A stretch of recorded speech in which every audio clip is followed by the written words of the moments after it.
si Senador Cheese Escudero sa pad ng hybrid poll system sa halalan sa susunod na taon. Ayon kay Escudero, mas mahal ang gagastusin sa sistemang ito at isa itong hakbang paatras para sa malinis at maayos na eleksyon. Nagbabalik sa ulat si Jade Miguel.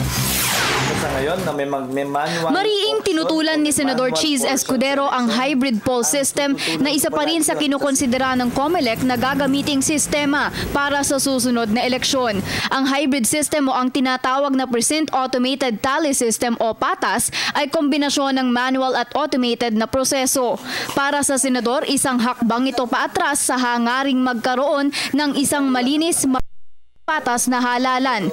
Maliban sa mas mahal pa raw ang hybrid system kaysa sa automated election. Pero sa ngayon na may manual option o may manual portion sa election, ang tututulan ko palagi yon sa simpleng dahilan. Nakita natin mas mabilis ang pagbibilang, mas hindi nakakagalaw yung mandaraya. Basta binawasan o tinanggalan mo ng human intervention, mas mahina at mas kulang o wala ang pandarayang naganap kaugnay ng mga nagdaang eleksyon noon. Kung hihingi pa niya ng budget ng COMELEC para sa hybrid system sa Kongreso, mahuhuli na raw ang komisyon kung gagawin pa nila ito.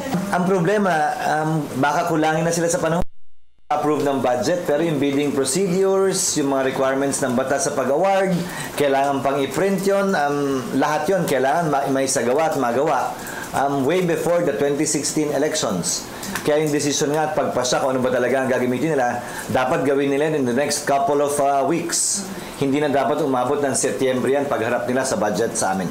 Kaugnay naman sa mga kinakaharap na kaso ng COMELEC, partikular ang pagkansela ng Korte Suprema noong Abril sa extended warranty contract ng COMELEC sa Smartmatic TIM, hiniling ng senador na sana maresolba na ang mga isyong ito nang makapagdesisyon na sila kung anong sistema ang gagamitin.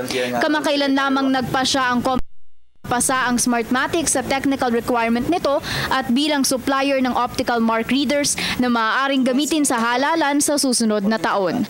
Para sa Telebisyon ng Bayan, Jade Miguel.